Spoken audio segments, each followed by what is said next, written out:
मैंने कुरान मुक़द्दस की एक आयत करीमा तिलावत करने का शरफ हासिल किया। परवरदिगारे आलम कुरान मजीद में इरशाद फरमाता है, या अय्युहल्लज़ीना आमनू, ऐ ईमान वालो,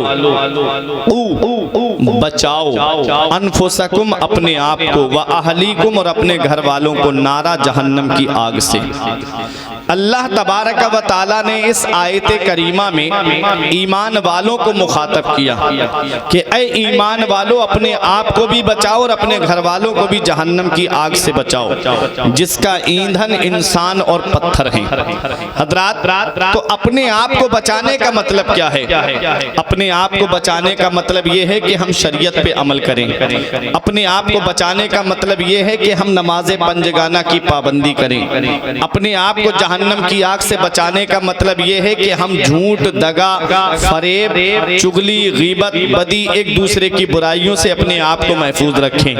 हम अपने आप को तो बचाते हैं, और अपनी औलाद के बारे में तो औलाद का भी हक है माँ बाप के ऊपर। ये प्रोग्राम जो रखा गया है बच्चों की विलादत के सिलसिले में रखा गया है, तो माँ बाप का हक क्या है औलाद के ऊपर, ये आपने अभी मौलाना यासिर साहब से सुन लिया। मैं औलाद का हक क्या है माँ बाप के ऊपर वो बताना चाहता हूँ। मेरे आका हुजूर सल्लल्लाहु अलैहि वसल्लम ने इरशाद फरमाया कि जब बच्चा पैदा हो तो फौरन उसके कान में अजान कहो, दाहिने कान में अजान और बाएं कान में तकबीर कहो। इससे शैतान अजान को सुन के भाग जाता है, शैतान अजान को सुन करके भाग जाता है। और जब बच्चा पैदा होता है तो शैतान उसके शिकम पर अपना पंजा मारता है, जिसकी वजह से वो रोता है। इसीलिए हुक्म आया है कि जैसे ही बच्चा पैदा हो फौरन उसके कान में अजान कह दो। हमारे यहाँ क्या होता है, बच्चा पैदा हो गया और 2-3 दिन के बाद में इमाम साहब को बुला करके फिर कान में अजान कहलाई जाती है। ये होता है, ज़रूरी नहीं है कि इमाम साहब ही अजान पढ़ें, जो वहाँ पर पाक साफ हो, मौजूद हो, वो उसके कान में अजान कह दे। पहली बात कि जब बच्चा पैदा हो तो उसके कान में, दाहिने कान में अजान और बाएं कान में तकबीर। और जब 7 रोज का हो जाए तो उसका अकीका करना चाहिए। मेरे आका हुजूर सल्लल्लाहु ताला अलैहि वसल्लम ने हजरत इमाम हसन और इमाम हुसैन का 7वें रोज बाल भी मुंडवाए, और मेरे आका हुजूर सल्लल्लाहु अलैहि वसल्लम ने बालों भर चांदी को सदका किया, बालों के बराबर चांदी को वजन करके सदका किया। मेरे आका हुजूर सल्लल्लाहु अलैहि वसल्लम ने इमाम हसन और इमाम हुसैन का अकीका फरमाया था। तो हमको चाहिए कि हम अपने बच्चे का 7वें रोज अकीका करें। और आका फरमाते हैं अपने बच्चों का नाम अच्छे नामों पे रखो। और हदीस पाक में है सबसे बेहतर नाम अब्दुल्ला और अब्दुर रहमान है। सबसे बेहतर नाम अब्दुल्ला और अब्दुर रहमान है। हज़रात, और एक बात मैं आपको बता दूं कि अपने बच्चों का नाम मेरे आका हुजूर सल्लल्लाहु अलैहि वसल्लम के नाम पे रखो। मोहम्मद नाम पैदाइशी नाम जो है वो मोहम्मद होना चाहिए, और पुकारने के लिए आप उर्फी नाम और ले लो, लेकिन आदमी को कैसर और परवेज नाम से बचना चाहिए। कैसर और परवेज नाम से क्यों बचना चाहिए? क्योंकि ये वो लोग हैं जिन्होंने मेरे आका हुजूर सल्लल्लाहु अलैहि वसल्लम का खत फाड़ा था। जब मेरे आका हुजूर सल्लल्लाहु अलैहि वसल्लम ने खत भेजा था इनको कि मैं अल्लाह का नबी हूँ, मुझे अल्लाह का नबी तस्लीम करो, तो इन्होंने मेरे आका का खत फाड़ दिया था। इसलिए कैसर और परवेज नाम अगर हो तो बदल देना चाहिए। मेरे आका हुजूर सल्लल्लाहु अलैहि वसल्लम के नाम पे नाम रखना चाहिए। मोहम्मद पैदाइशी नाम क्या रखना चाहिए? मोहम्मद। अब इसकी फजीलत मैं आपको बताऊं कि जब बच्चे का नाम मोहम्मद होगा, क़यामत के दिन परवरदिगारे आलम अपने महबूब को आवाज़ देगा, मोहम्मद इधर आओ। मेरे आका हुजूर सल्लल्लाहु अलैहि वसल्लम के प्यारे गुलाम जिनके नाम मेरे आका के नाम पर होंगे मोहम्मद, वो सब जमा हो जाएंगे। रब फरमाएगा मैंने तो अपने महबूब को बुलाया था, तुम क्यों आए? वो कहेंगे मेरा नाम मोहम्मद है, दूसरा कहेगा मेरा नाम मोहम्मद है। रहमत हक बहाना मी जोयद, अल्लाह की रहमत तो बहाना ढूंढती है। है। रब इरशाद फरमाएगा तुमने दुनिया में मेरे महबूब के नाम पे अपना नाम रखा है, जाओ मैं अपने महबूब के नाम के सदके में तुमको जन्नत अता करूंगा। क्या बात है। तो पैदाइशी नाम जो है वो मोहम्मद रखना चाहिए, पुकारने के लिए कुछ और। जैसे मेरा नाम फुरकान है, पैदाइशी नाम मोहम्मद है, तो मोहम्मद फुरकान। मेरे आका हुजूर सल्लल्लाहु अलैहि वसल्लम के प्यारे दीवानों, औलाद जब 7 रोज की हो जाए तो उसका अकीका करना चाहिए। लड़का है तो 2 बकरे, और लड़की है तो 1 बकरी या 1 बकरा। और अगर जैसी उसकी इस्तिताअत है, अगर 2 की इस्तिताअत नहीं है तो 1 बकरा भी अकीके में कर सकता है, लड़के की तरफ से भी और लड़की की तरफ से। पूरा मसला है ये, मैं मुकम्मल आपके सामने वजाहत नहीं कर सकता, लेकिन मुझे कुछ और बयान करना है। मैं थोड़ा सा ये बताना चाहता हूं कि हमको करना क्या चाहिए जब बच्चा पैदा हो। तो मेरे आका हुजूर सल्लल्लाहु अलैहि वसल्लम ने इरशाद फरमाया उनके नाम अच्छे नामों पे रखो। हुजूर सल्लल्लाहु ताला अलैहि वसल्लम इरशाद फरमाते हैं कि जब बच्चा 7 साल का हो जाए तो उसे नमाज के लिए कहो, और जब बच्चा 10 साल का हो जाए तो मार मार के नमाज पढ़वाओ उससे, लेकिन चेहरे पे मारने से हुजूर ने मना फरमाया है। आका मेरे आका हुजूर सल्लल्लाहु अलैहि वसल्लम की सीरत आप उठा के देखें, आका इरशाद फरमाते हैं, हदीस पाक है, नहा रसूलुल्लाह सल्लल्लाहु अलैहि वसल्लम व अनिल ज़र्ब फिल वजह व अनिल वस्म फिल वजह। मेरे आका हुजूर सल्लल्लाहु अलैहि वसल्लम ने चेहरे पे मारने से मना फरमाया है और चेहरे पे जख्म लगाने से मना फरमाया है। चेहरे पे मारने से मना क्यों फरमाया है? कुरान करीम की आयत करीमा है, लक़द खलक़नल इंसान फ़ी अहसन तक़वीम। अल्लाह तबारक व तआला ने इंसान को बेहतरीन सूरत में पैदा फरमाया है। बेशक। तो चेहरे पे नहीं मारना चाहिए। और बच्चा जब 10 साल का हो जाए तो मार मार के नमाज पढ़वाने का मतलब यह है कि उसको लाठी डंडों से भी नहीं मारना चाहिए, बल्कि जज़्र तौबीक के तौर पे एक हाथ पीठ पे मार दे कि नमाज क्यों नहीं पढ़ता, वरना तो डांट दे के चलो नमाज पढ़ने के लिए। 10 साल का जब बच्चा हो जाए तो उसे मार के नमाज पढ़वाई जाए, 7 साल का हो जाए तो उससे नमाज के लिए कहा जाए। ये जिम्मेदारी है माँ बाप की। अगर माँ बाप ने अपनी औलाद को सही तरबियत नहीं दी, मेरे आका इरशाद फरमाते हैं कुल्लुकुम राइन व कुल्लुकुम मसऊलिन अन रइयतिही। आका इरशाद फरमाते तुम में का हर शख्स जिम्मेदार है, तुम में का हर शख्स जिम्मेदार है और उससे उसकी जिम्मेदारी के बारे में कयामत में पूछा जाएगा। हर शख्स जिम्मेदार है। तुमने अपनी औलाद को कैसी तरबियत दी, तुमने अपनी औलाद को कैसी तालीम दी, तुमने अपनी औलाद को दुनिया में क्या सबक दिया, क्या दर्स दिया, ये कयामत के दिन तुमसे पूछा जाएगा। कुल्लुकुम राइन व कुल्लुकुम मसऊलिन, कुल्लुकुम मसऊलुन। मेरे आका फरमाते हैं तुम में का हर शख्स जिम्मेदार है और हर शख्स से उसकी जिम्मेदारी के बारे में कयामत में पूछा जाएगा। इसलिए अपनी औलाद को अच्छी तालीम दो, अपनी औलाद को अच्छी तरबियत दो, अपनी औलाद को दीनी तालीम दो, अपनी औलाद को कुरान और हदीस की तालीम दो। इमाम गजाली फरमाते हैं अगर औलाद को दीनी तालीम नहीं दी, अच्छी तालीम नहीं दी, कुरान और हदीस का इल्म नहीं दिया, तो ये औलाद कयामत के दिन अपने बाप को रब की बारगाह में खींच के लाएगी और कहेगी मौला मेरा बाप मुझे भूखा रखता ये गवारा था, मेरा बाप मुझे नंगा रखता ये गवारा था, लेकिन इसने मुझे तालीम नहीं दी जिसकी वजह से आज मैं जहन्नम में जाने का जरिया बन गया। मेरे मौला मैं आज तन्हा नहीं जाऊंगा बल्कि अपने बाप को साथ में लेके जहन्नम में जाऊंगा। आज जिस औलाद की मोहब्बत में हम दुनिया में गिरफ्तार होके पैसा जमा करते रहे, मकान बना के देते रहे और कुरान की तालीम उसको नहीं दी, मदरसे में उसको नहीं भेजा, मस्जिद में इमाम साहब के पास कुरान पढ़ने के लिए नहीं भेजा, शरीयत की तालीम नहीं दी, हदीस की तालीम नहीं दी, वही औलाद कयामत में हमारे जहन्नम में जाने का जरिया बन गई। तो ऐ मेरे अजीजों, दुनिया में रहना कितने दिन है? ये दुनिया चंद दिन की है, पता नहीं कब ये दुनिया छोड़ के जाना पड़ जाए। इसलिए अपनी औलाद को ऐसी तालीम दे के जाओ, अपनी औलाद को ऐसी तरबियत दे करके जाओ कि जब जनाजा उठे तो वो बंटवारे की लड़ाई करते नजर ना आए, बल्कि सरहाने बैठ करके कुरान की तिलावत करते नजर आए। ऐसी तालीम दे के जाओ अपनी औलाद को, कुरान और हदीस का इल्म दो, कुरान और हदीस का दर्स दो, कुरान और हदीस का सबक दो, ताकि वो बच्चे जो हैं तुम्हारी कब्र पे जाकर के कुरान की तिलावत करें, ताकि वो बच्चे अपने घर पे बैठ करके सूरह यासीन शरीफ की तिलावत करके अपने वालिदैन के लिए ईसाले सवाब करें। वरना आज का दौर इतना मशगूलियत का दौर है, इतना मसरूफियत का दौर है। ये बुजुर्ग यहाँ बैठे हैं, मुझसे ज्यादा तजर्बेकार हैं, ये आपको बताएंगे कि आज इतना मसरूफियत का दौर है कि बाप बेटे एक चारपाई पे बैठे हों तो बेटे को मोबाइल चलाने से फुर्सत नहीं मिलती, घंटों बैठे रहते लेकिन बात करने तक की तौफीक नसीब नहीं होती। उस औलाद से क्या उम्मीद की जाए कि वो कब्र पे जाकर के कुरान की तिलावत करेगी। वो औलाद जिसे मोबाइल पे व्हाट्सएप चलाने से फुर्सत नहीं, जिसे फेसबुक चलाने से फुर्सत नहीं, जिसे यूट्यूब पे फिल्में देखने से फुर्सत नहीं, जिसे इंस्टाग्राम के ऊपर गंदी तस्वीरें देखने से फुर्सत नहीं, वो क्या तुम्हारी कब्र पे जाकर के कुरान की तिलावत करेगी।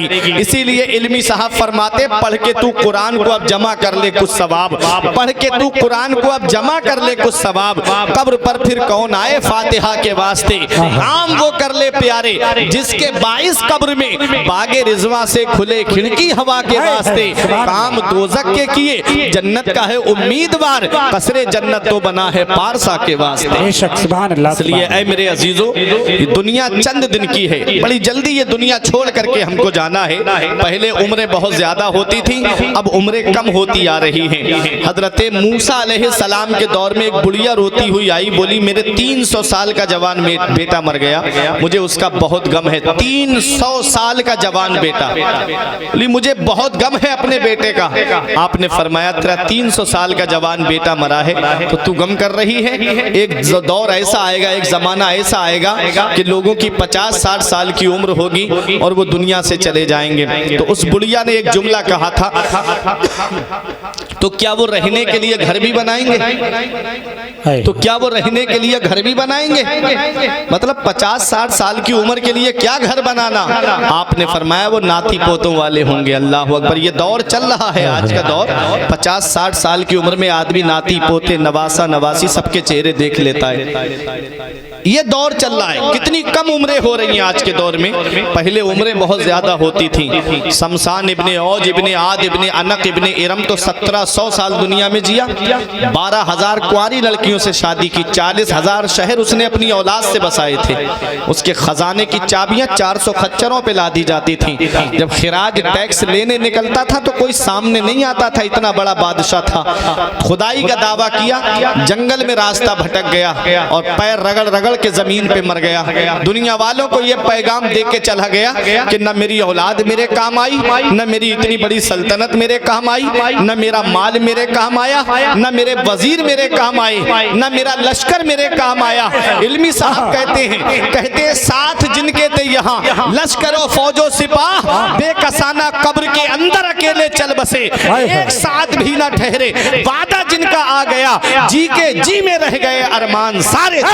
नारे तकबीर, नारे रिसालत, उलमाए अहले सुन्नत, मसलके आला हजरत, खानदाने आला हजरत, सरजमीने लखनपुर इलाहाबाद, नारे तकबीर, नारे रिसालत। इसलिए ऐ मेरे अजीजों, उस कब्र की काली कोठरी को याद कर लिया करो। कभी कभी कब्रिस्तान चले जाया करो, वहाँ कब्रिस्तान के कोने पे खड़े होके देख लिया करो। वहाँ तुमसे ज्यादा हसीनो जमील लेटे हैं, वहाँ तुमसे ज्यादा दौलत वाले लेटे हैं, वहाँ तुमसे ज्यादा सरमाए वाले लेटे हैं। जो कभी कहते थे मेरा मकान सबसे बेहतर है, आज वो मिट्टी के नीचे लेटे हुए हैं। जो कभी कहते थे मेरी औलाद मेरे लिए बहुत ज्यादा फख्र का सामान है, आज वो मिट्टी के नीचे लेटे हुए हैं। जिन्हें अपनी दौलत पे घमंड था वो मिट्टी के नीचे लेटे हुए हैं। जिन्हें अपनी सेहत पे नाज था वो मिट्टी के नीचे लेटे हुए हैं। जिन्हें अपने हुस्न पे नाज था वो मिट्टी के नीचे लेटे हुए हैं। आज रजाई के अंदर सोने वालों, उस कब्र की काली कोठरी को भी याद कर लिया करो, जहां ना तो कोई बिछौना होगा, ना जहां जाड़ों में ओढ़ने के लिए कोई लिहाफ होगा, जहां ना गर्मी के मौसम में तुम्हारे लिए कोई एसी और पंखे का इंतजाम होगा। इसलिए अपना नामा आमाल मुकम्मल करके जाना। ये दुनिया चंद दिन की है, यहाँ हमेशा रहने के लिए नहीं आए हैं। बड़े बड़े उम्रों वाले आए और इस दुनिया से चले गए। सिकंदर बादशाह का नाम आपने सुना होगा, जिसने 18 साल की उम्र में आधी दुनिया पे हुकूमत की थी। वो सिकंदर बादशाह जब मरने के करीब आया तो ये वसीयत करके गया था, मेरे हाथ कफन से बाहर निकाल देना। घर वाले बोले ऐसा क्यों कह रहे हो? बोला ताकि दुनिया देख ले वो सिकंदर बादशाह जिसने 18 साल की उम्र में आधी दुनिया पर हुकूमत की। जब इस दुनिया में आया था तब भी खाली हाथ आया था, और जब दुनिया से जा रहा है तब भी खाली हाथ जा रहा है। क्या लाया था सिकंदर, क्या ले चला यहाँ से, क्या लाया था सिकंदर, क्या ले चला यहाँ से। दोनों थे हाथ खाली, बाहर कफन से निकले या पंजतन बचाना। जब जान तन से निकले तो मेरे आका कलमा जुबान से निकले। सुभान अल्लाह, बहुत अच्छे। ये मेरे अजीजों, मरने से पहले मरने की तैयारी कर लो। यहाँ हमेशा रहने के लिए नहीं आए हैं। कब्रिस्तान में जाकर के देख लिया करो। आज हमारे पास तो कोई नेकी नहीं, आज हमारे पास तो कोई ऐसा अमल नहीं जिस पे हम सीना तान के ये कह दें ये अमल हमें जन्नत में लेकर के जाएगा। जरा उनकी शान देखो जिन्हें दुनिया में जन्नती होने की बशारत मिली। उनकी जरा शान देखो जिनके बारे में आका फरमाते हैं कि उस्मान गनी जन्नती हैं, मौला अली जन्नती हैं, अबू बकर सिद्दीक जन्नती हैं, उमर फारूक आजम जन्नती है, तलहा जुबैर जन्नती है। वो 10 सहाबाए किराम जिनको नबी ने दुनिया में जन्नती होने की बशारत अता फरमाई थी। मेरा इमाम कहता है वो 10 जिनको जन्नत का मुज़्दा मिला, वो 10 जिनको जन्नत का मुज़्दा मिला, उस मुबारक जमाअत पे लाखों सलाम। वो हजरत उमर फारूक आजम अजाब की आयत कुरान में पढ़ लेते तो गशी तारी हो जाती और कपकपी तारी हो जाती। एक दिन आपसे किसी ने ये कह दिया था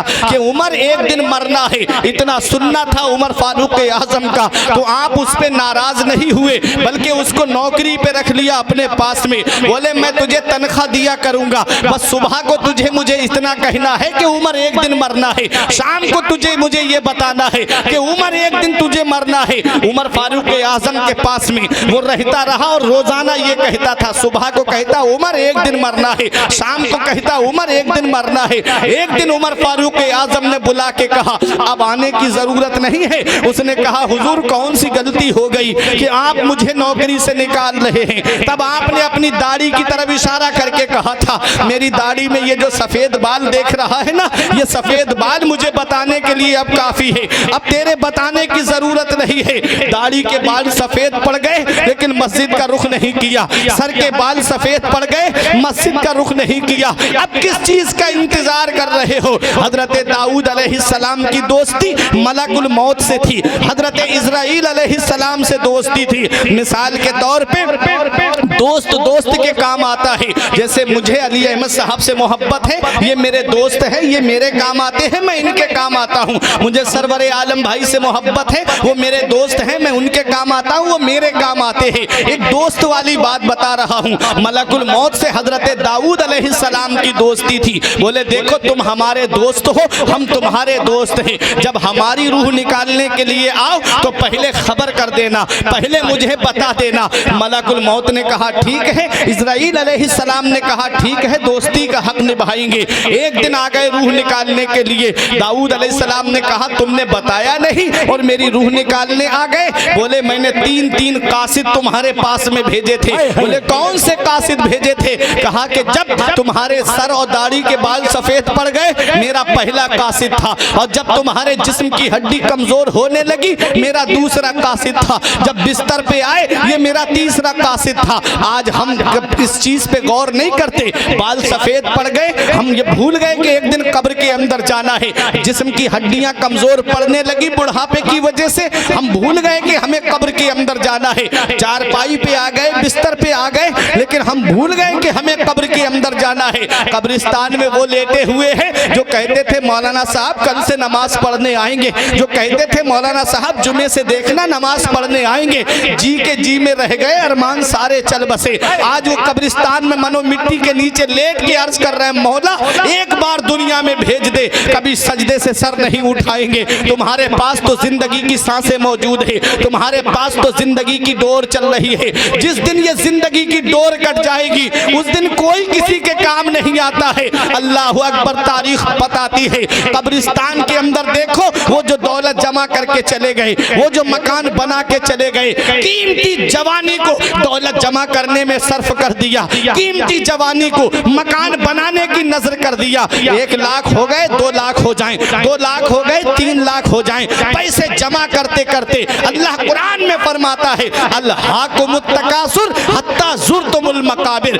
माल की ज्यादा तलबी ने तुमको गाफिल रखा, माल की कसरत ने तुमको गाफिल रखा। बस तलब बढ़ती रही, हवस बढ़ती रही, ख्वाहिश बढ़ती रही, इतने पैसे और हो जाएं, इतने पैसे और हो जाएं। अल्लाह कुरान कुरान में फरमाता है हत्ता ज़ुरतुमुल मकाबिर, यहाँ तक के कब्रों का चेहरा देख लिया, यहाँ तक के कब्रिस्तान पहुँच गए। आका इरशाद फरमाते हैं इंसान की ख्वाहिश कभी पूरी नहीं होती है, इंसान की हवस कभी पूरी नहीं होती है, इंसान का पेट कभी नहीं भरता है, उसका पेट कब्रिस्तान की मिट्टी भरती है। नारे तकबीर, नारे रिसालत, उलमाए अहले सुन्नत, मसलके आला हजरत, खानदाने आला हजरत, ख्वाजा का हिंदुस्तान, लखनपुर का सुन्नी मुसलमान।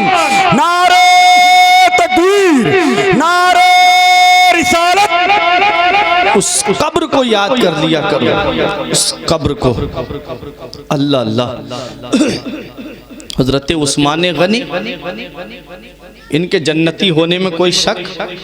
दुनिया में नबी ने जन्नती होने की बशारत दी। गज़बे तबूक के मौके पे जब अपना माल खुदा की राह में खर्च किया तो आका ने दस्ते मुबारक उठा के दुआ की, मौला आज के बाद मेरा उस्मान जो भी करे उससे कोई मुआखज़ा ना हो, कोई पूछ गछ ना हो। वो उस्मान गनी जिन्होंने बीर रोमा ख़रीदा था तो नबी ने जन्नती होने की बशारत अता फरमाई थी कि जो बीर रोमा ख़रीद के मुसलमानों के लिए आज़ाद कर देगा, वफ़ कर देगा, तो जन्नत में अल्लाह ताला उसके नाम का महल बना देगा। उस्मान गनी ने ख़रीद के आज़ाद कराया था। वो उस्मान गनी जब कब्रिस्तान के करीब से गुज़रते तो खड़े होके इतना रोते कि आंखों से आंसू, दाढ़ी तर हो जाती, आंसू ज़मीन पे टपकने लगते। पूछने वाले पूछते, हुजूर आप तो बख्शे बख्शाए हो, आपको तो दुनिया में जन्नती होने की बशारत मिली है, आपको तो इतना बड़ा मकाम मिला है कि नबी की 2 शहजादियाँ आपके निकाह में आई हैं, आप ज़ुन्नुरैन हैं, आप कुरान के जमा करने वाले हैं, आप इतना क्यों रोते हो? तो उस्मान गनी ने कहा था ये कब्र दुनिया की मंजिलों में सबसे आखिरी मंजिल है और आखिरत की मंजिलों में सबसे पहली मंजिल है। अगर इस कब्र से आदमी पास हो गया तो आगे आसानी है, और कब्र के सवालों के जवाब में फंस गया तो आगे बड़ी परेशानियां, बड़ी सख्त मुश्किलें हैं। मेरे आका हुजूर सल्लल्लाहु ताला अलैहि वसल्लम से सच्ची मोहब्बत करने वालों, उस कब्र की काली कोठरी को याद कर लिया करो।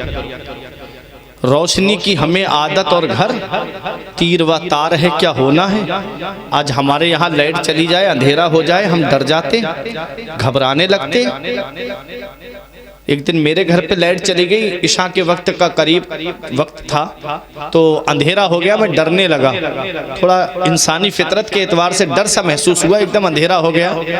सोचने लगा यहाँ तुम्हारे पूरे घर वाले बैठे हैं, वालिद बैठे हैं, वालिदा बैठी हैं, भाई बैठे हैं और सब रिश्तेदार, अजीज़ व अक़रबा, ख़ानदानी जो भी हैं सब बैठे हैं, और तुम यहाँ डर रहे हो। अभी आवाज़ दोगे तुम्हारे भाई मदद को आ जाएंगे।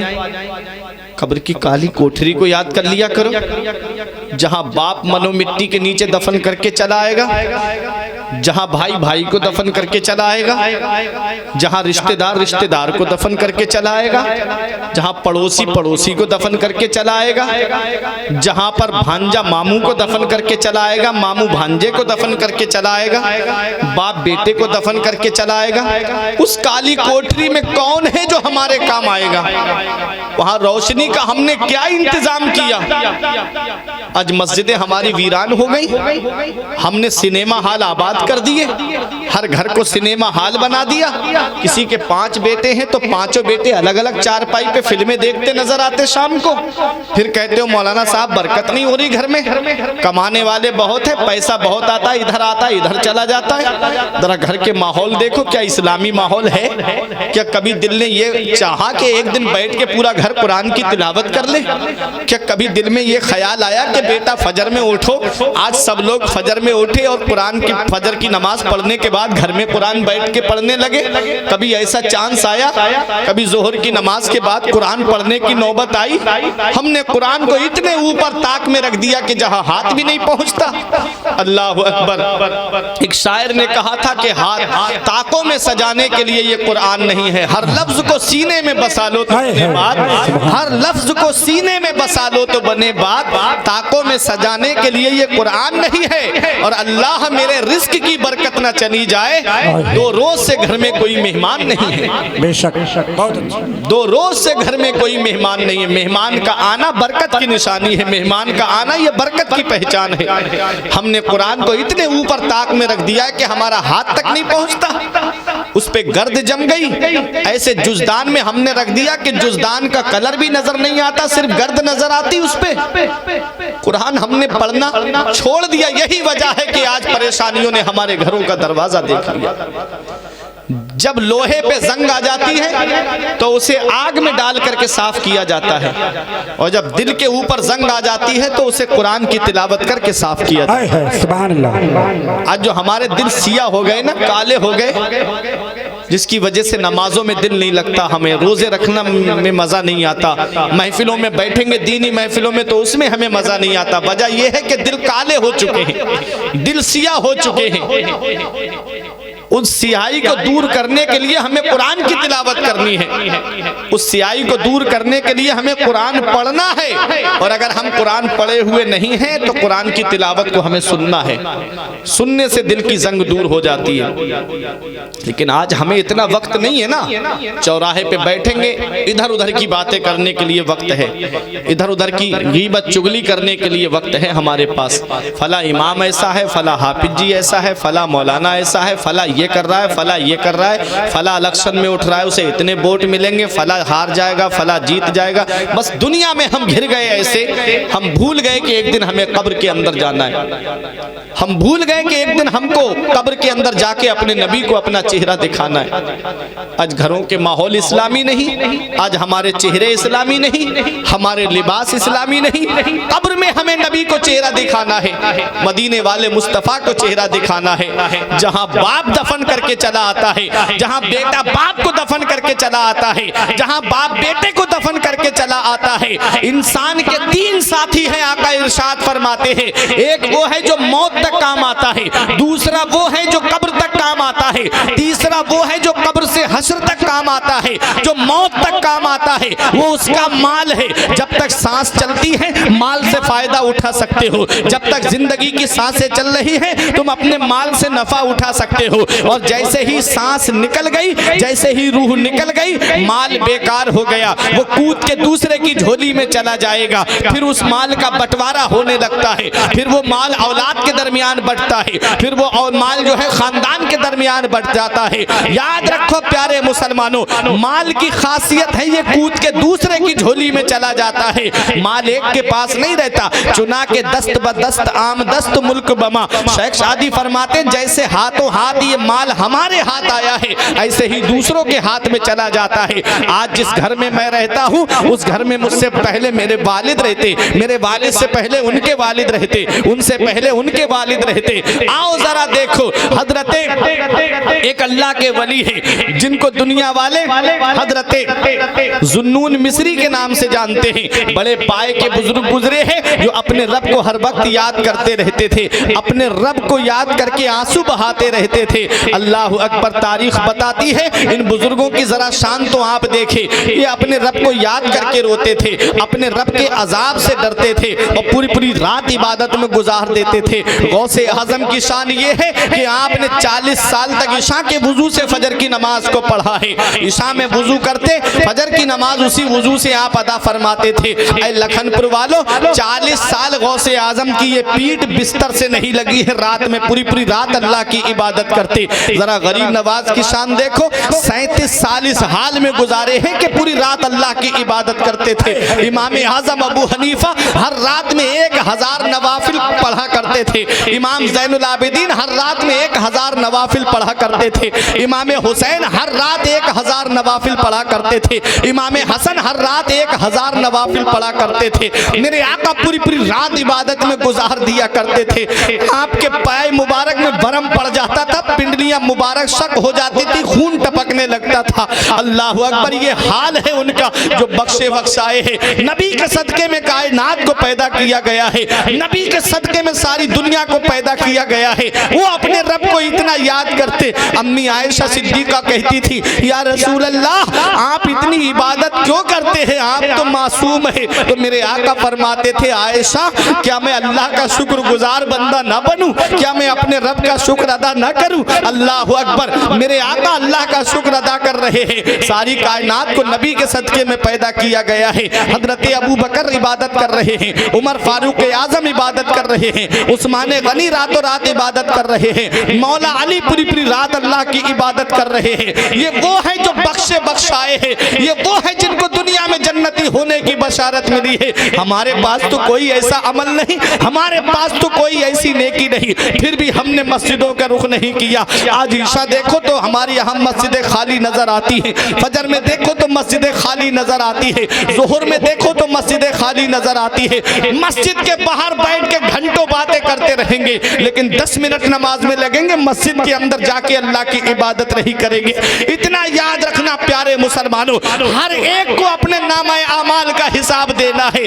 आज उस औलाद पे क्या भरोसा किया जाए जिसको मोबाइल चलाने से फुर्सत नहीं, जिसे आज दोस्तों के साथ पार्टियां करने से फुर्सत नहीं, वो क्या तुम्हारी कब्र पे जाकर के कुरान पढ़ेगी, वो क्या तुम्हारे लिए ईसाले सवाब करेगी। इसलिए अपना नामे आमाल पहले ही से तैयार कर लो, ताकि जब जनाजा उठे तो मोहल्ले के लोग ये कह दे, पांचों टाइम की नमाज पढ़ने वाले का जनाजा जा रहा है, कुरान की तिलावत करने वाले का जनाजा जा रहा है। जब जनाजा उठेगा तो यही कहा जाएगा, लहिद में इसके रुखे सह का दाग लेके चले, लहिद में इसके रुखे सह का दाग लेके चले, अंधेरी रात सुनी थी चराग लेके चले। नारे तकबीर, नारे रिसालत, उलमाए सुन्नत, मसलके आला हजरत, जश्न ईद मिलादुन नबी, नारे तकबीर, नारे रिसालत। वो रब हम पे कितना मेहरबान है, वो रब हम पे इतना मेहरबान है, वो रब इतना मेहरबान है, अल्लाह अकबर, वो रब इतना मेहरबान है अपने बंदों पर। जब मेरे आका हुजूर सल्लल्लाहु ताला अलैहि वसल्लम के प्यारे दीवानों, अल्लाह इतना मेहरबान है अपने बंदों पर, उसने इंसान को बेहतरीन सूरत में पैदा किया, हमें इंसान बना के भेजा, हमें जानवर नहीं बनाया, हमें गाय नहीं बनाया, हमें बैल नहीं बनाया, हमें भैंस नहीं बनाया, हमें कुत्ता नहीं बनाया, हमें बिल्ली नहीं बनाया, उसने इंसान बना करके हमें दुनिया में भेजा और बेहतरीन सूरत में उसने पैदा फरमाया। मेरा रब कादिर मुतलक है, मेरा रब मालिक अलल इतलाक है, मेरा रब अहकमुल हाकिमीन है। वो चाहता तो हमें बैल बना के भेज देता, वो चाहता तो दुनिया में बिल्ली या बिल्ला बना करके हमको पैदा कर देता, लेकिन उसने इंसान बना के हमको भेजा। और इंसान बनाने के बाद अल्लाह तबारक व तआला ने अपने महबूब की उम्मत में हमें पैदा फरमाया है, उस महबूब की उम्मत में पैदा फरमाया है जिस महबूब की उम्मत में पैदा होने के लिए नबियों ने दुआ की थी, मेरे मौला हमें मोहम्मदुर रसूलुल्लाह की उम्मत में पैदा फरमा दे। अल्लाह अकबर, उस उम्मत में पैदा फरमाया है। अपनी किस्मत पे नाज करो, अल्लाह कितना मेहरबान है अपने बंदों पर, उसने कितनी नेमतों से हमको नवाजा है। कभी कभी उनको देख लिया करो जो बीमारियों का गोदाम लेकर के घूम रहे हैं, जो शुगर की अलग दवा खा रहे हैं, हार्ट की अलग दवा खा रहे हैं, बुखार की अलग दवा चल रही है, बीपी की अलग दवा चल रही है, बीपी लो हो जाए तो अलग टैबलेट, बीपी तेज हो जाए तो अलग टैबलेट, शुगर की अलग दवा है। वो ना मिठाई से फायदा उठा सकते, वो ना मीट से फायदा उठा सकते, इतनी बीमारियों का गोदाम लेकर के घूम रहे हैं। तुम्हारे पास तो सेहत है, तुम्हारे पास तो अल्लाह तबारक व तआला ने नेमतें अता फरमाई है, तुमको बीमारियों से महफूज किया, अल्लाह का शुक्र अदा करते। कभी देख लिया करो, अल्लाह का शुक्र अदा कर लिया करो।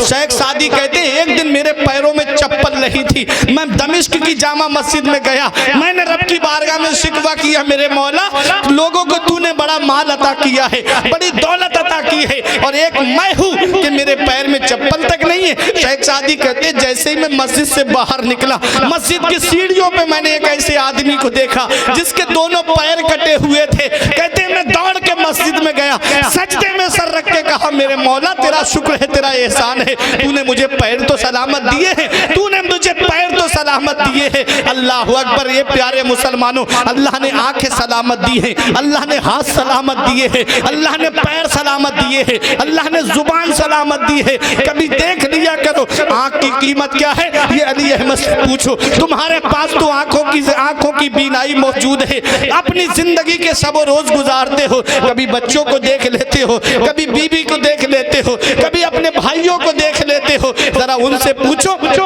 जिनके पास आंखें सलामत नहीं, दिल चाहता है कि मैं अपने बच्चों का चेहरा देख लेता, दिल चाहता है मैं अपनी बीवी का चेहरा देख लेता। तुम्हारे पास तो अल्लाह ने इतनी नेमतें तुमको अता फरमाई, अल्लाह ने इतनी नेमतें तुमको अता की है, कोई बीमारी नहीं है लेकिन फिर भी अल्लाह का शुक्र अदा नहीं करते। हाथ पैर सलामत है फिर भी अल्लाह का शुक्र अदा नहीं करते। जुबान सलामत है फिर भी अल्लाह का शुक्र अदा नहीं करते। आंखें सलामत है फिर भी अल्लाह का शुक्र अदा नहीं करते। ये आंख क्या है उससे पूछो जिसके पास आंखें नहीं है। हाथ क्या है ये उससे पूछो जिसके पास हाथ पैर सलामत नहीं है। ये पैर क्या है उससे पूछो जिसके पास पैर सलामत नहीं। ये कान क्या है उससे पूछो जिसे सुनने की ताकत जो है खत्म कर दी गई है।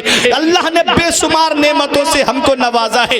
ये नेमतें जो तुम खा रहे हो अल्लाह का फरिश्ता नहीं खाता है, अल्लाह का बंदा खाता है। ये कितनी नेमतों से उस रब ने हमको नवाजा है। देखो अल्लाह ताला ने कितनी नेमतें हमें अता की है। अभी मैं आया तो भाई ने मेरे सामने नाश्ता रख दिया, नमकीन कई किस्म की रख दी, कई किस्म के बिस्किट रख दिए, कई किस्म की मिठाई रख दी, अलग अलग किस्म की मिठाई थी। मैं सोचने लगा या अल्लाह तेरा शुक्र है कितनी नेमतों से तूने हमको नवाजा है। नमकीन है उसमें काजू भी पड़े हुए हैं, नमकीन है उसमें बादाम भी पड़े हुए हैं, मिठाई अलग अलग किस्म की है, कहीं गुलाब जामुन है कहीं रसगुल्ला है, अलग अलग किस्म की नेमतों से उस रब ने हमको नवाजा। एक किस्म की नमकीन से काम चल जाता, उसने कई किस्म की नमकीनें हमें अता की। एक किस्म के बिस्किट से हमारा पेट भर जाता, उसने कई किस्म के बिस्किट हमें अता किए।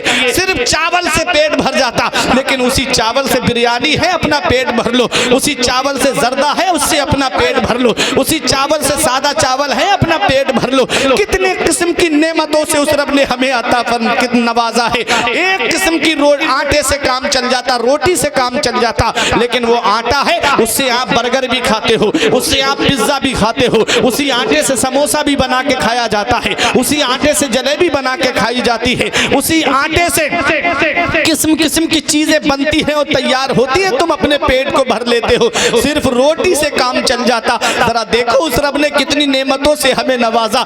सिर्फ आम से काम चल जाता या सिर्फ सेब से हमारा पेट भर जाता, उसने सेब अलग अता किया, आम अलग अता किया, अंगूर अलग अता किए, मौसम के एतबार से फल अलग अलग अता किए। कभी जिस्म का पानी कम हो जाए तो तरबूज खा के जिस्म का पानी पूरा कर लो। अगर तुम्हारे अंदर जिस्म के अंदर खुश्की आ जाए तो खरबूजा खा करके अपने जिस्म की खुश्की को दूर कर लो। अगर चेहरे की रंगत उड़ने लगे तो अंगूर खा के अपने चेहरे की रंगत को वापस ले आओ।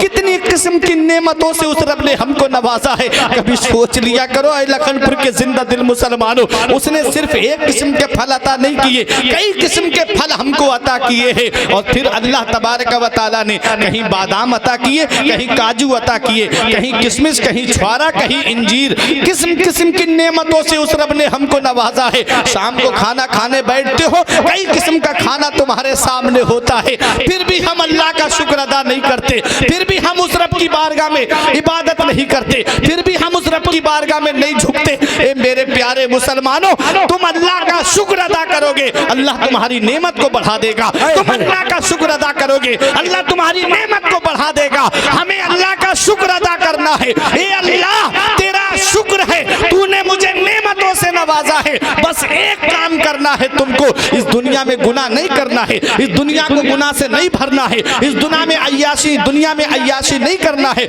इस दुनिया को जिना से नहीं भरना है, इस दुनिया के अंदर गुनाहगारी नहीं करना है। बस रब की बारगाह में आकर के इबादत करके, रब की बारगाह में सजदे करके ये जिंदगी गुजार देना है और ये कहना है मौला तूने जो मुझे नेमतें अता की है, मौला तेरा शुक्र है, मैं इस जिंदगी को चौराहों पे खड़े होकर नहीं गुजार रहा हूँ, तेरी इबादत करके गुजार रहा हूँ। नारे तकबीर, नारे रिसालत, मसलके आला हजरत, खानदाने आला हजरत, हजरत अल्लामा मौलाना मोहम्मद फुरकान रजा बरेली शरीफ। नारे तकबीर, नारे रिसालत। वो रब कितना मेहरबान है हमारे ऊपर।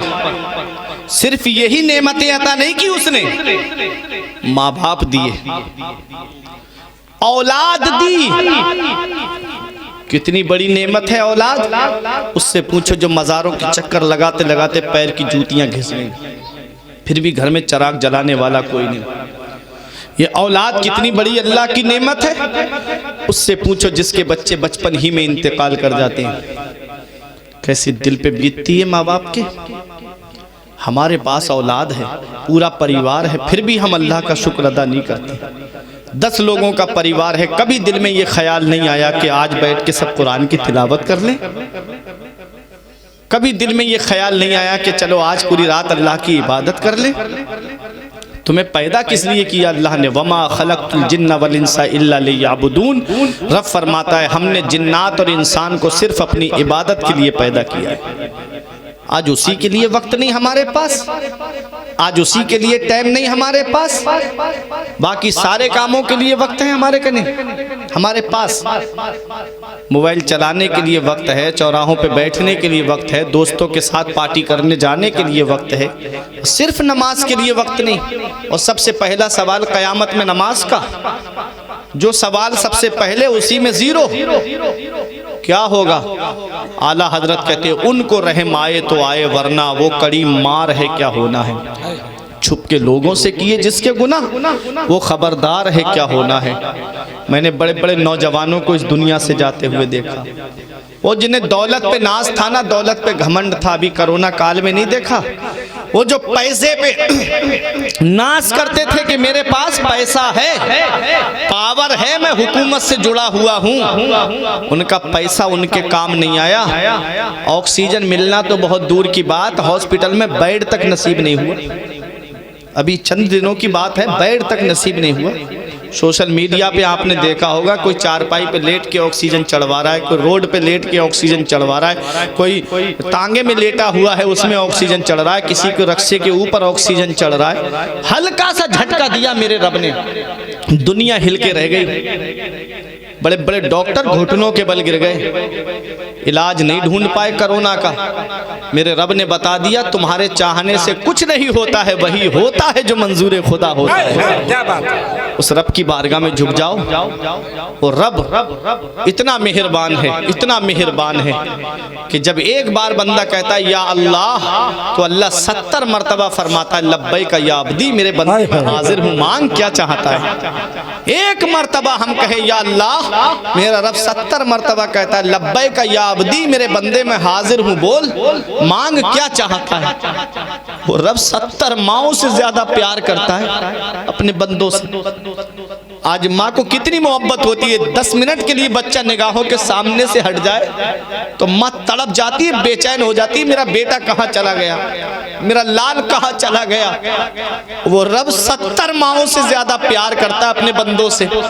और ये बंदे उस रब की बारगाह में इबादत के सजदे नहीं करते, उस रब को याद नहीं करते। कयामत के दिन रब का दीदार होना है, कयामत के दिन आका का दीदार होना है। पूरी जिंदगी गुनाहों में गुजार दी। इमाम गजाली फरमाते हैं जो जुआ खेलते हैं उनके हाथ जब वो कयामत में उठेंगे तो खिंजीर के खून में सने हुए होंगे। अल्लाह अल्लाह अल्लाह अल्लाह। तो जुआ खेलते कभी जंगली रमी के नाम पे, कभी लूडो के नाम पे, कभी शतरंज के नाम पे, जगह जगह कभी मैच फिक्सिंग में पैसे लगा के, कभी IPL में पैसे लगा के वो जुआ खेलते। कयामत के दिन जब उठेंगे तो उनके हाथ खिंजीर के खून में सने हुए होंगे।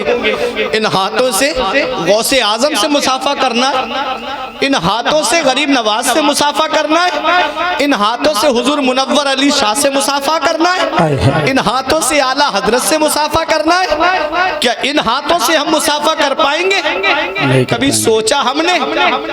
मेरे आका हुजूर सल्लल्लाहु ताला अलैहि वसल्लम ने इरशाद फरमाया ला यदखुलुल जन्नत आक वला मन्नान वला कम्मार वला मुदमिनु खमरिन।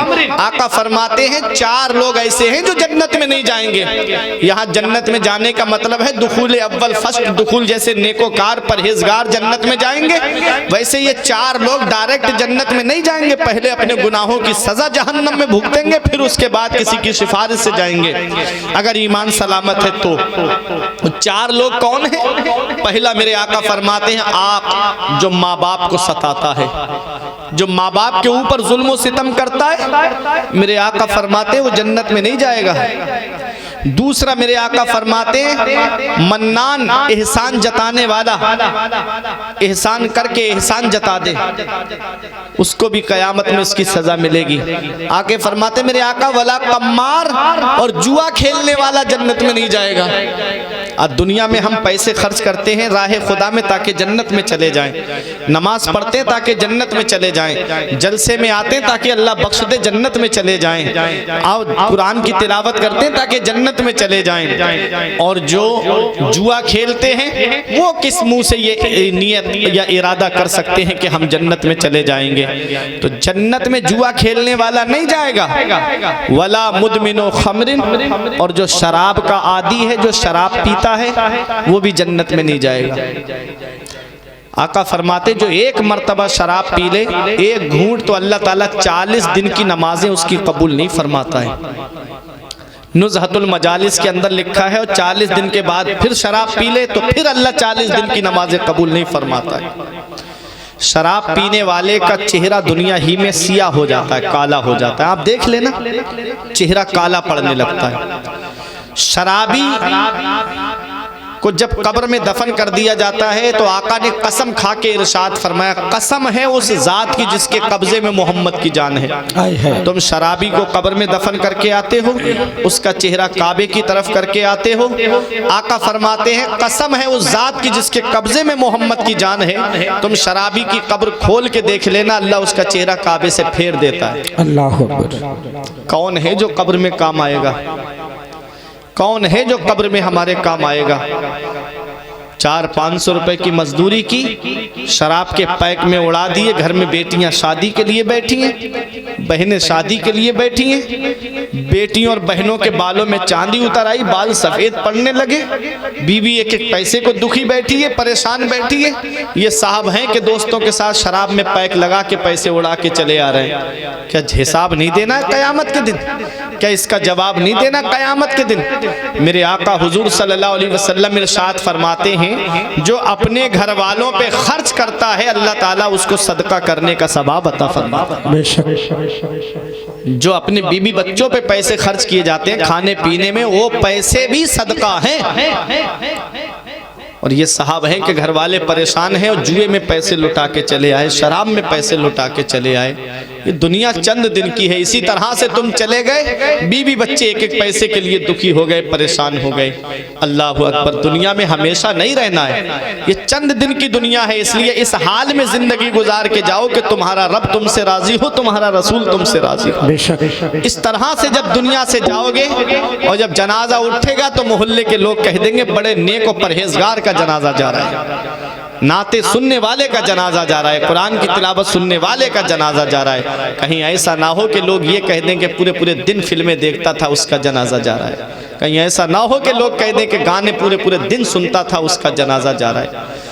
ऐसा दौर आ गया है आज कि कान में ब्लूटूथ लगाई, ईयरफोन लगाई, बाइक पे गाड़ी पे गाने सुनते हुए जा रहे हैं, कार के अंदर गाने बज रहे हैं। मौत का कोई भरोसा नहीं मेरे अजीजों, पता नहीं किस हाल में आ जाए। इतना मुझे सोच के बता दो एक बार दिल पे हाथ रख कर के कि अगर गाने सुनते हुए मौत आ गई और आंख कब्र में जाके खुली तो कौन है जो तुम्हारे काम आएगा?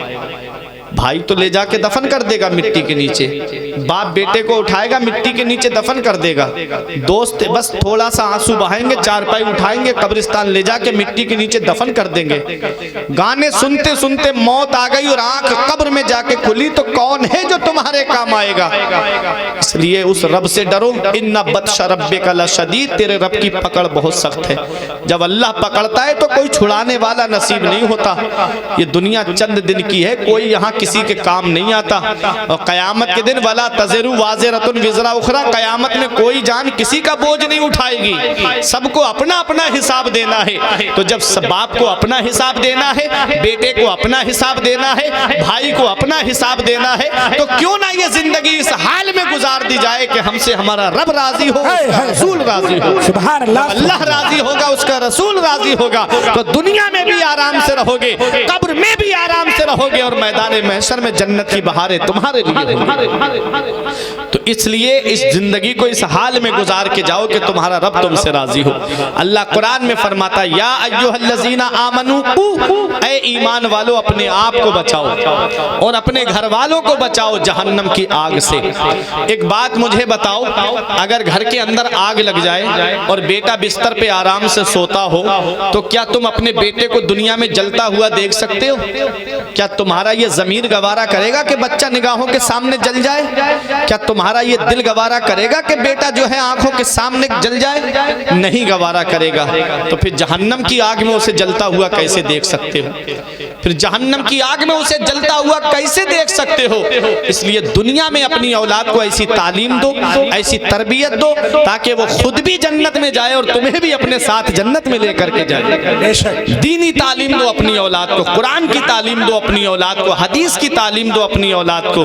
बेटा आलिम बन गया, हाफिज बन गया, तो तुम्हारे लिए मगफिरत की दुआ करेगा, तुम्हारे लिए बख्शिश की दुआ करेगा। और अगर बेटे को आलिम या हाफिज नहीं बनाया, कुरान की तालीम नहीं दी, तो बस वही होगा कि बंटवारे की लड़ाइयाँ होंगी, पैसा बांटा जाएगा, दौलत बांटी जाएगी, और फिर वो अपने अपने घरों में अपने अपने बीवी बच्चों के साथ मशगूल हो जाएंगे और तुमको भूल जाएंगे। एक दिन आएगा कि कब्र पे फातिहा पढ़ने वाला तक नसीब नहीं होगा।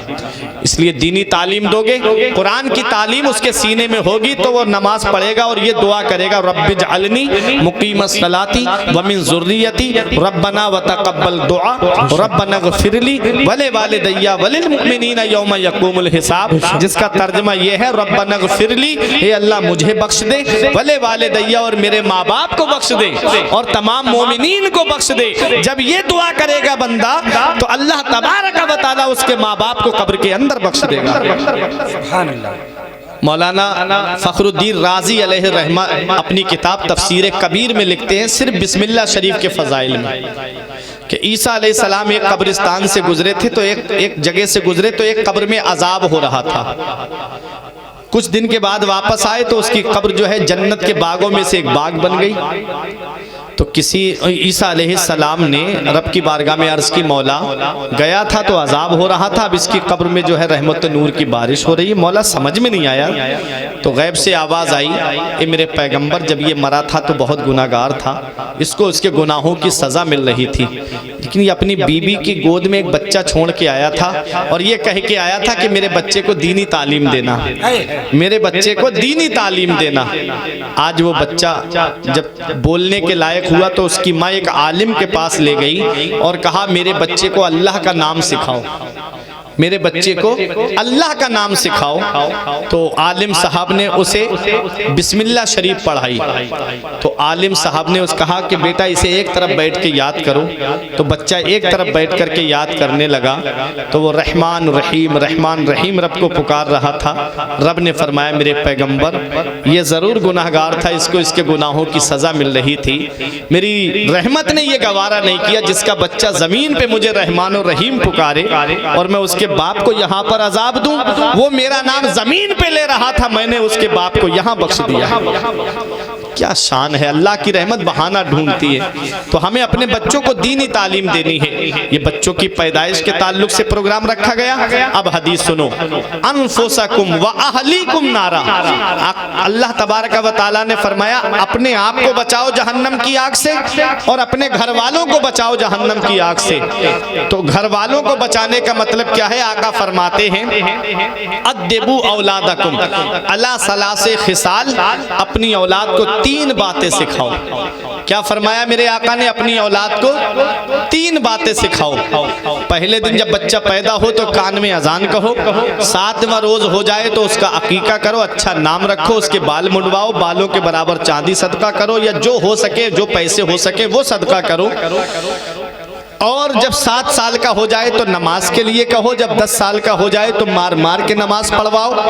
और मेरे आका फरमाते हैं अद्दिबू औलादकुम अला सलासे खिसाल, अपनी औलाद को 3 बातें सिखाओ। हुब्बे नबीयकुम, अपने नबी की मोहब्बत सिखाओ, अपने नबी की मोहब्बत सिखाओ अपनी औलाद को। नबी की मोहब्बत दिल में कैसे पैदा होगी? नमाज पढ़ने से मोहब्बत पैदा होगी, कुरान पढ़ने से मोहब्बत पैदा होगी, अच्छी आवाज़ में नाज शरीफ सुनने से मोहब्बत पैदा होती है, नबी पे ज़्यादा से ज़्यादा दुरूद पढ़ने से नबी से मोहब्बत होती है। तो आका फरमाते अपनी औलाद को 3 बातें सिखाओ, अपने नबी की मोहब्बत सिखाओ, और दूसरी बात मेरे आका फरमाते हैं हुब्बे अहले बैती, और मेरे अहले बैत की मोहब्बत उनको सिखाओ। अहले बैत से मोहब्बत करने का सबक दो, अहले बैत से मोहब्बत करने का उनको पैगाम दो। नबी की मोहब्बत जहन्नम से बचाती है, अहले बैत की मोहब्बत जहन्नम से बचाती है। और अहले बैत की शान क्या है? जिसके दिल में अहले बैत की मोहब्बत होगी उसका मकाम व मर्तबा देखो। मेरे आका फरमाते हैं राई तो लैलता उसरिया भी अला बाबिल जन्नत मकतूबा। आका फरमाते जब मैं मेराज को तशरीफ ले गया तो मैंने जन्नत के दरवाजे पे कुछ लिखा हुआ देखा। सहाबा कहते हैं आका क्या लिखा हुआ है? आका इरशाद फरमाते हैं लिखा हुआ था ला इलाहा इल्लल्लाहु मुहम्मदुर रसूलुल्लाह, अल्लाह के सिवा कोई माबूद नहीं है और मोहम्मद सल्लल्लाहु अलैहि वसल्लम अल्लाह के रसूल हैं। मेरे आका कहते हैं आगे लिखा हुआ था अलीयुन हिब्बुल्लाह व फातिमतु खियारतुल्लाह अल हसन वल हुसैन सिफ़तुल्लाह व अला बाग़िहिम लानतुल्लाह। मेरे आका इरशाद फरमाते हैं जन्नत के दरवाजे पे अल्लाह का नाम लिखा हुआ है, मेरा नाम लिखा हुआ है, और लिखा है कि अली अल्लाह का महबूब है, फातिमा अल्लाह की पसंदीदा बंदी है,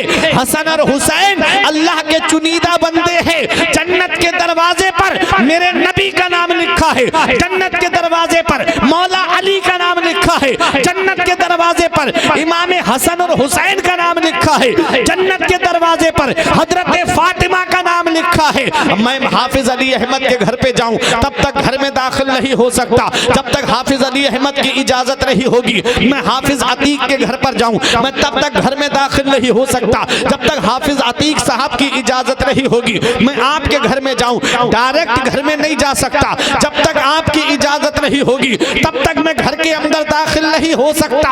अरे जन्नत के दरवाजे पर किसका नाम लिखा है? ऐ लखनपुर वालों, जन्नत के दरवाजे पर मेरे नबी का नाम लिखा है, जन्नत के दरवाजे पर मौला अली का नाम लिखा है, जन्नत के दरवाजे पर हजरत फातिमा का नाम लिखा है, जन्नत के दरवाजे पर इमाम हसन और हुसैन का नाम लिखा है।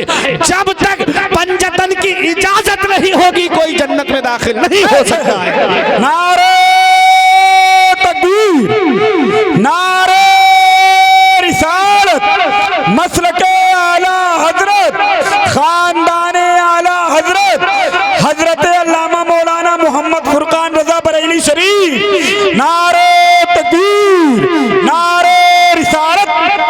आका फरमाते अपने नबी की मोहब्बत उनके दिल में डाल दो और मेरे अहले बैत की मोहब्बत उनके दिल में डाल दो। अहले बैत की मोहब्बत उनके दिल में होगी तो वो जहन्नम में नहीं बल्कि जन्नत में जाएंगे। बाग जन्नत के हैं बहरे मदहा खाने अहले बैत, बाग जन्नत के हैं बहरे मदहा खाने अहले बैत। तुमको मुज्दा नार काए दुश्मनाने अहले बैत, उनकी पाकी का खुदाए पाक करता है बयां। आया ए ततहीर से जाहिर है शाने अहले बैत, और बे इजाजत जिनके घर में जिब्राइल आते नहीं कद्र वाले जानते हैं कद्र शाने अहले बैत। व अला बाग़िहिम लानतुल्लाह, और आका फरमाते जो मेरे अहले बैत से नफरत रखता है बुग़्ज़ रखता है उसके ऊपर अल्लाह की लानत है। क्या बात है। तो हम अल्हम्दुलिल्लाह हम भी अहले बैत से मोहब्बत करते हैं, हमारी औलाद भी अहले बैत से मोहब्बत करते हैं। मैं भी पंजतन का गुलाम हूँ, मेरी औलाद भी पंजतन की गुलाम है। तो प्यारे मुसलमानों, आका फरमाते अपनी औलाद को 3 बातें सिखाओ।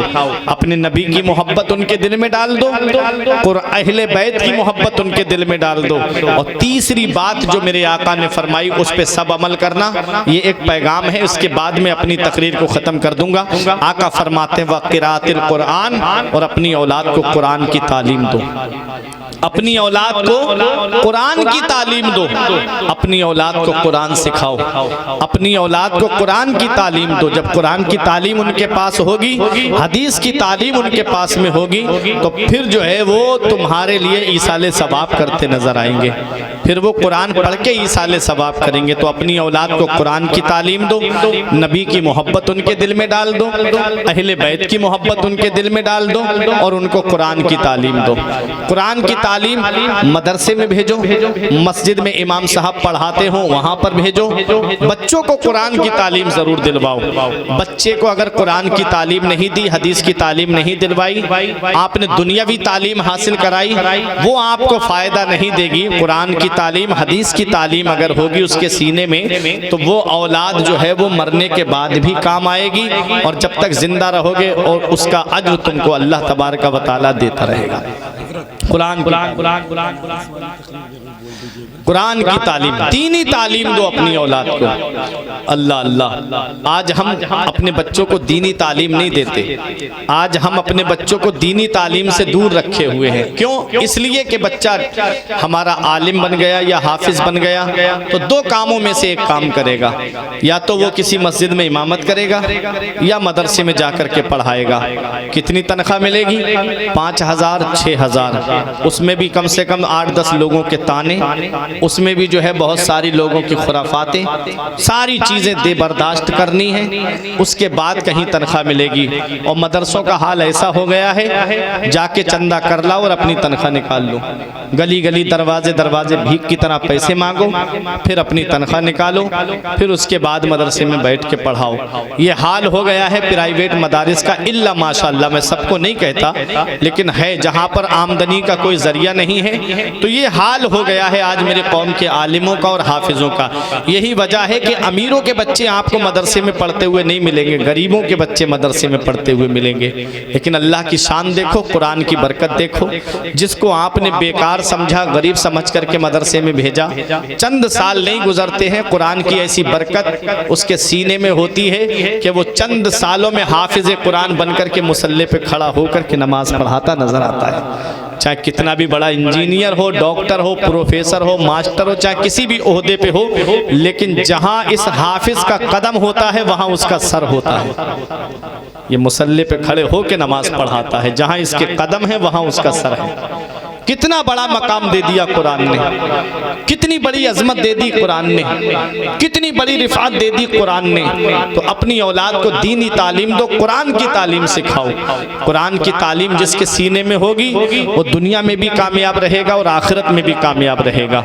और हाफिज कुरान के माँ बाप की शान ये होगी, मेरे आका फरमाते हैं, मन क़रअल कुरान व अमिला बिमा फी यलबिसु वालिदाहु ताजन यौमल क़ियामती दौउहु अहसनों का दो शम्स, कि जो कुरान पढ़े और उस पर अमल करे तो अल्लाह ताला क़यामत के दिन उसके माँ बाप को वो शान अता फरमाएगा, ऐसा ताज अता फरमाएगा जिसकी रोशनी आसमान के चांदो सूरज से भी ज्यादा होगी। है क्या बात है? वो ताज मिलेगा क़यामत के दिन। दूर से पहचाने जाएंगे हाफिज कुरान और आलिम दीन के माँ बाप, दूर से देख के पहचान लिए जाएंगे। लोग कहेंगे ये कौन है जिनके सर पे ऐसे ताज हैं जिसकी रोशनी आसमान के चांदो सूरज से भी ज्यादा है? तो फरिश्ते कहेंगे ये वो हैं जिन्होंने अपने बच्चों को बुढ़ापे की आड़ नहीं बनाया, जिन्होंने इनको पैसे कमाने के लिए नहीं भेजा, बल्कि मदरसे में भेज करके कुरान की तालीम दी, हदीस की तालीम दी। आज अल्लाह ने इनके माँ बाप को वो शान अता फरमाई है कि इनको अल्लाह ताला ने वो नूरानी ताज अता फरमाए हैं जिसकी रोशनी आसमान के चांदो सूरज से भी ज्यादा है। तो दुनिया में परेशानी उठा लो, दुनिया में थोड़ी सी दिक्कत उठा लो, लेकिन बच्चों को आलिम दीन बनाओ, हाफिज कुरान बनाओ। जब बच्चा आलिम दीन या हाफिज कुरान होगा, और सुनो बाअमल हाफिज कुरान के बारे में आया है कि उसके जिस्म को कब्र में मिट्टी नहीं खाएगी। बाअमल आलिम दीन के जिस्म को कब्र में मिट्टी नहीं खाएगी, और जो हर वक्त नबी पे दुरूद शरीफ पढ़ता रहता है उसके जिस्म को भी कब्र में मिट्टी नहीं खाएगी। जमीन मैली नहीं होती, ज़मन मैला नहीं होता, अरे मोहम्मद के गुलामों का कफन मैला नहीं होता। सुभान अल्लाह। तो ये शान है, ये मकाम मिलेगा। कुरान जिस सीने में आ जाता है उस सीने को दुनिया की आग तो क्या है, जहन्नम की आग भी नहीं जला सकती।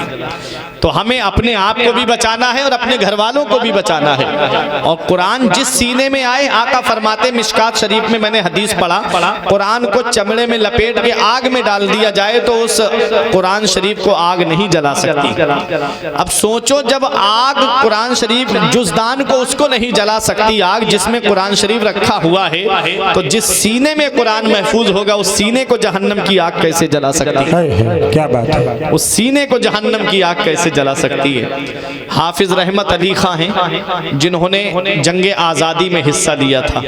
जब अंग्रेज़ों से जंग हो रही थी तो उसमें जामे शहादत नोश किया है। मज़ार है बरेली शरीफ में, हुसैन बाग में कब्रिस्तान, जो बाकरगंज के लिए जाते हैं सिटी की तरफ से तो वहाँ हुसैन बाग कब्रिस्तान पड़ता है, मोहल्ला है, वहाँ उनका मज़ार है कब्रिस्तान के अंदर। हाफिज रहमत अली खां जब जंग हो रही थी तो आपने इतने नमाज के पाबंद थे कि आधी फौज से कहा कि तुम नमाज पढ़ो और आधी फौज से कहा जंग लड़ो। आधी फौज जो नमाज पढ़ रही थी जब नमाज से फारिग हुई तो कहा कि अब तुम जंग लड़ो, और जो बाकी बची थी उससे कहा कि तुम नमाज पढ़ो।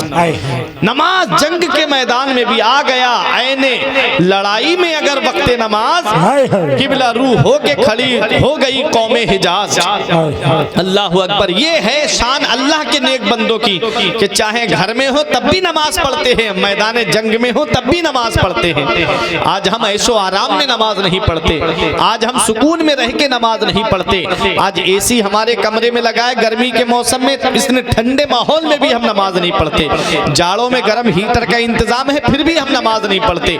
आज गर्म पानी का भी इंतजाम है तब भी हम नमाज नहीं पढ़ते। इतने चैनो सुकून में होने के बावजूद हम नमाज नहीं पढ़ते।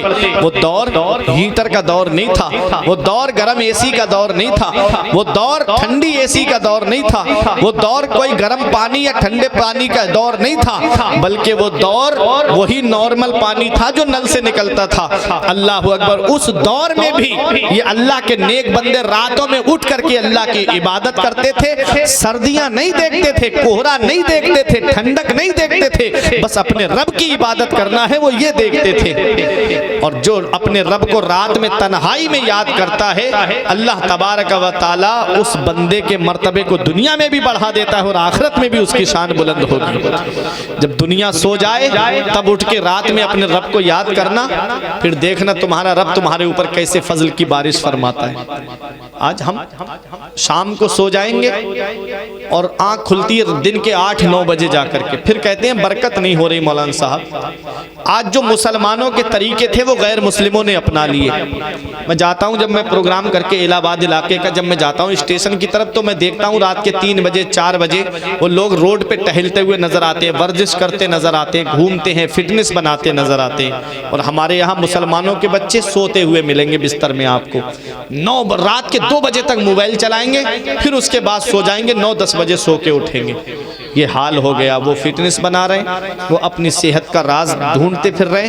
अरे सबसे बड़ा राज तुम्हारे अंदर मजहब इस्लाम में ये अता किया है अल्लाह ताला ने कि तुमको 5 वक्त की नमाज अता फरमाई। सुभान अल्लाह। ये 5 वक्त की नमाज को मामूली मत समझना। शाम को जल्दी सो जाओ, फजर में उठो, और जब पानी अपने चेहरे पे लगाते हो ना, तो जो ठंडा पानी आंख के अंदर जाता है, अल्लाह ताला उस आंख के अंदर कभी मोतियाबिंद नहीं होने देता। ये शान है फजर के वक्त में। और जब आप नाक में पानी चढ़ाते हो तो नाक की गंदगी बाहर निकल जाती। कभी नाक का कैंसर नहीं हो सकता। जो कुल्ली करता है सुबह को वुजू के लिए पानी लेकर के जाता है, कुल्ली करता है तो दांतों की गंदगी निकल जाती है बाहर, कभी मुंह का कैंसर नहीं हो सकता उसको। हाथों की गंदगी निकल जाती है जब हाथों को धोते हो, कभी हाथों के अंदर जो है कोई कोड़ वगैरह का मर्ज नहीं लग सकता। इस वुजू को आप क्या समझ रहे हो? आज दुनिया कह रही है ना कि अपने हाथों को सैनिटाइज करते रहो, बीमारी से बचना है तो सैनिटाइज करते रहो, बार बार धोते रहो उनको।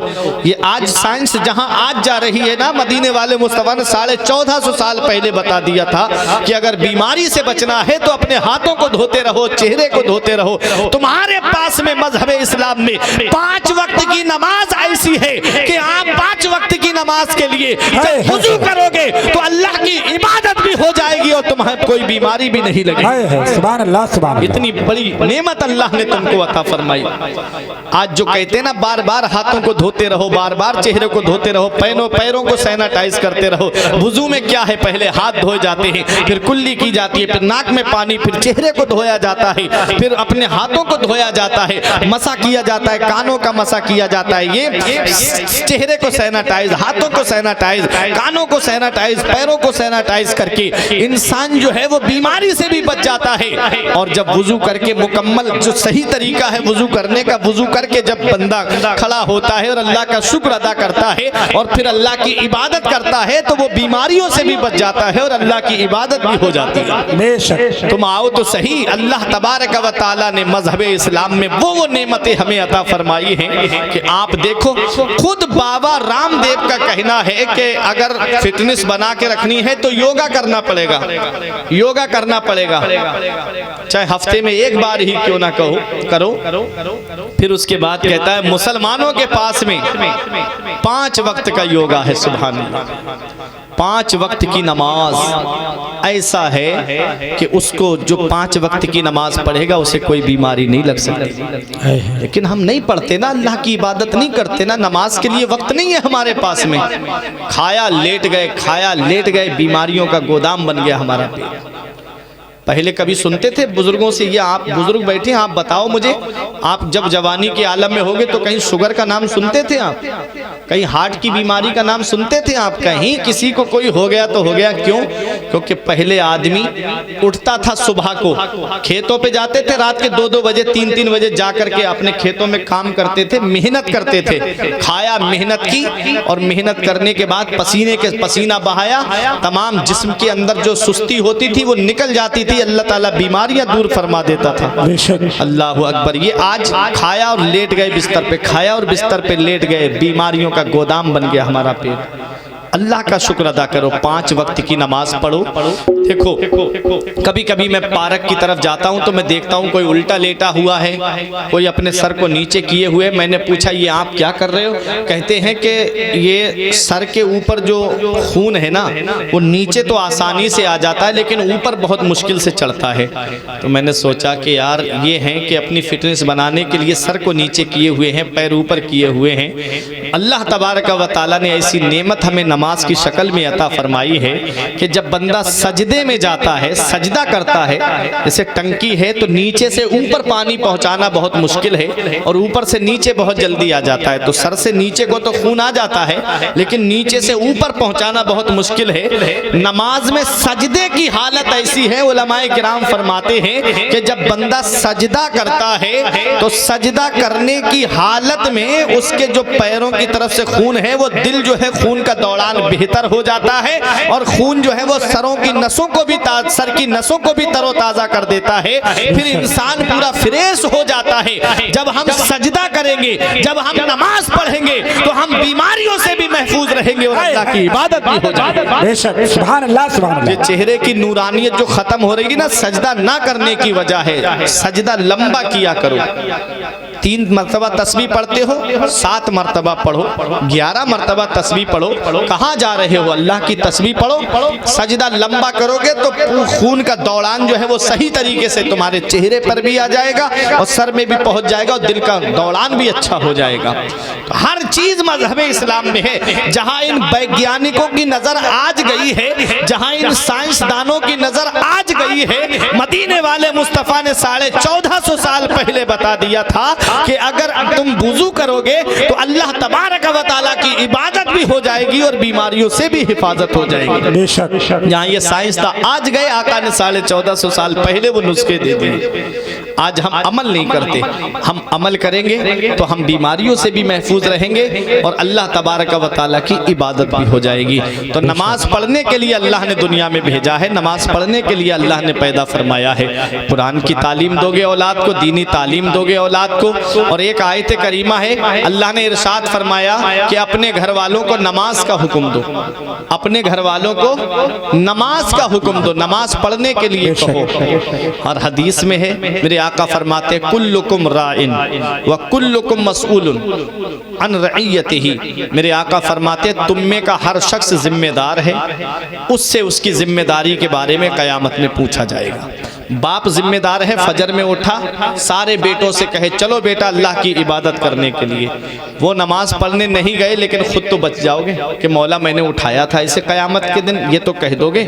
और तुमने उठाया भी नहीं, बेटे का ख्याल किया, बेटा सो रहा है आराम कर रहा है, तो क़यामत में तुमसे पूछा जाएगा। हर शख्स जिम्मेदार है, उससे उसकी जिम्मेदारी के बारे में सवाल होगा।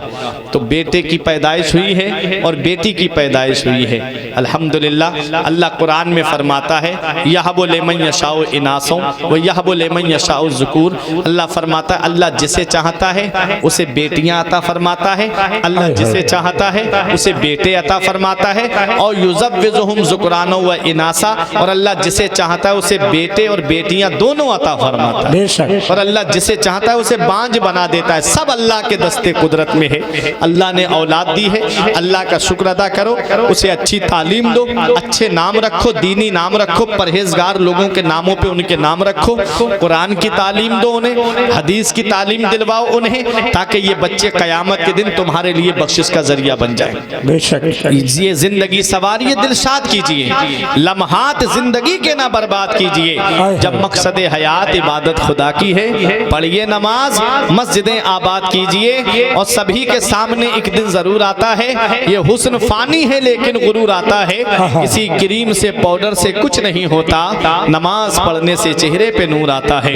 किसी क्रीम से पाउडर से कुछ नहीं होता, नमाज पढ़ने से चेहरे पे नूर आता है। और हक नुमाई से कभी दूर नहीं हो सकता, गैर के सामने मजबूर नहीं हो सकता। जो लगाता है चेहरे पे वुजू का पानी, उसका चेहरा कभी बेनूर नहीं हो सकता। जो लगाता है चेहरे पे वुजू का पानी, उसका चेहरा कभी बेनूर नहीं हो सकता। या अय्युहल्लज़ीना आमनू क़ू, ऐ ईमान वालो अपने आप को बचाओ, व अहलीकुम नारा, और अपने घर वालों को जहन्नम की आग से बचाओ। अपने आप को बचाने का मतलब यह है कि खुद भी नेक काम करें, परहेजगार बन के रहें, नमाज पढ़ें, नमाज को उसके वक्तों पे अदा करें, गीबत चुगली बदी इन चीज़ों से दूर रहें, बस अल्लाह की इबादत करते रहें। और कुछ ना सही तो कुरान की तिलावत करें, तस्बीह ले लें, दुरूद शरीफ बैठ के पढ़ते रहें। दुरूद शरीफ भी अगर याद नहीं है तो कलमा तो हर मुसलमान को याद होगा।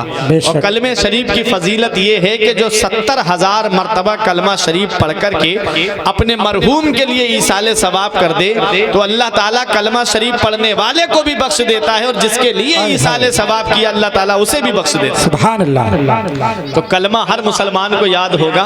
वो बाप जो प्रॉपर्टी छोड़ के चला गया, वो भाई जो अपना हिस्सा भी भाई के लिए छोड़ के चला गया, कभी कभी तस्बीह लेके बैठ करके कलमा शरीफ पढ़ के 100 मरतबा तस्बीह पे कलमा शरीफ पढ़ के अपने अजीज के लिए ईसाले सवाब कर दिया करो, ताकि कब्र में उसे आराम मिले। और वो कब्र में दुआ करेगा अल्लाह तुम्हारी जिंदगी को यहाँ बदल देगा। कलमा शरीफ पढ़ते रहा करो। दुनिया में हमेशा नहीं रहना है, मरने के बाद कोई किसी के काम नहीं आता है, इसलिए अपना नामे आमाल मुकम्मल करो, तैयारी कर लो।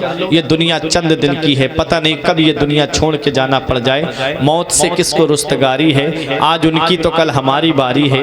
आगाह अपनी मौत से कोई बशर नहीं, सामान 100 बरस का है पल की खबर नहीं। आगा जान जागना है जागले अफलाक के साए तले, हश्र तक सोना पड़ेगा खाक के साए तले। उस कब्र की काली कोठरी को याद कर लिया करो। अंधेरा घर, अकेली जान, दम घुटता दिल उगता था, खुदा को याद कर प्यारे वो साथ आने वाली है।